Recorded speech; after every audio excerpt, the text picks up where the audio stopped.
আসসালামু আলাইকুম। চলুন শিখে নিই কীভাবে আম সাবুদানার পায়েস বানাতে হয়। তো আমাদের যা যা উপকরণ লাগবে, প্রথমে একটি পাকা আম, যত বেশি পাকা তত বেশি মিষ্টি এবং মজাদার। এরপর আমি নিয়েছি পোলার চাল, এখানে মোটামুটি 1.5 মুঠ পরিমাণের মতো আছে। এরপর এখানে আছে 3 থেকে 4 চা চামচ পরিমাণ সাবুদানা। তারপর এখানে আছে প্রয়োজন মতো বা স্বাদ মতো চিনি, আর এখানে আছে প্রয়োজন মতো স্বাদ মতো দুধ। আপনারা চাইলে লিকুইড দুধও ব্যবহার করতে পারেন এবং দুধ কম বেশি ব্যবহার করতে পারেন। আমি যতটুকু পায়েস রান্না করব ততটুকু পরিমাণ পানি নিয়েছি এবং এটা অপশনাল, কিন্তু আপনারা এলাচি এবং দারচিনিও দিতে পারেন স্মেলের জন্য বা ফ্লেভারের জন্য। এবার আমি এখানে দুধ দিয়ে দিচ্ছি, একে একে যে ড্রাই ইনগ্রিডিয়েন্টসগুলো আছে সেগুলো দিব আর কি। তো এখানে আমি সাবুদানাটাও দিয়ে দিলাম এবং শেষে আমি চালও দিয়ে দিচ্ছি। তো সবগুলো একসাথে সিদ্ধ হতে থাকবে।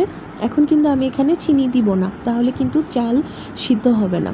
তো চাল সিদ্ধ হওয়া পর্যন্ত আমরা এরকম অপেক্ষা করব এবং একটু পরপর আমরা নাড়তে থাকবো। তো সাবুদানাটা আগে আগে সিদ্ধ হয়, কিন্তু চালটা একটু পরে সিদ্ধ হয়। তো আমরা যেমন ভাত রান্না করি ঠিক একইভাবে আমরা একটু পরপর দেখব যে চালটা সিদ্ধ হয়েছে কিনা।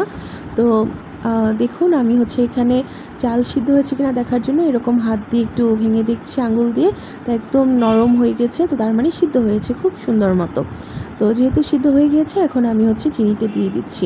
তো চিনিটা একদম আপনি শেষে দিবেন। আর তারপর আমি আম দিচ্ছি। তো এখানে যেহেতু আমটা একটু হলুদ হলুদ, অর্থাৎ একদম বেশি পাকা আম না, তাই এরকম একটু হালকা হলুদ রং হচ্ছে। যত বেশি পাকা আম দিবেন তত বেশি এর সুন্দর কালার আসবে। তো আপনারা চাইলে এখানে চাল এবং আম একদম ব্লেন্ড করে দিতে পারেন, নয়তো এরকম দানা দানা রয়ে যাবে।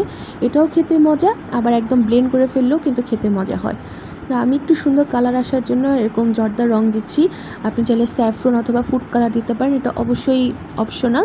কিন্তু দেখুন এই কালারের ফলে খুব সুন্দর একটি রং আসছে, যেন একদম পাকা আম দিয়ে রান্না করা হয়েছে এমন একটি অবস্থা। তো এখানে আমি আর অন্য কিছুই দিব না এবং খুব সুন্দর একটি স্মেল আসছে কিন্তু। তো আরও কতক্ষণ যখন ঘন হয়ে যাবে তখন আমরা এটাকে সার্ভ করে ফেলবো এবং ডেকোরেশন করব। তো আপনাদেরকে আমি দেখাই, দেখুন কত সুন্দর একটি কনসিস্টেন্সি হয়েছে এবং বেশ ঘন হয়েছে কিন্তু।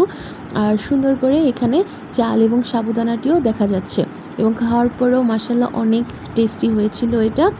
তো ধন্যবাদ আমাদের সাথে থাকার জন্য, আশা করি আপনারা এটা ট্রাই করবেন।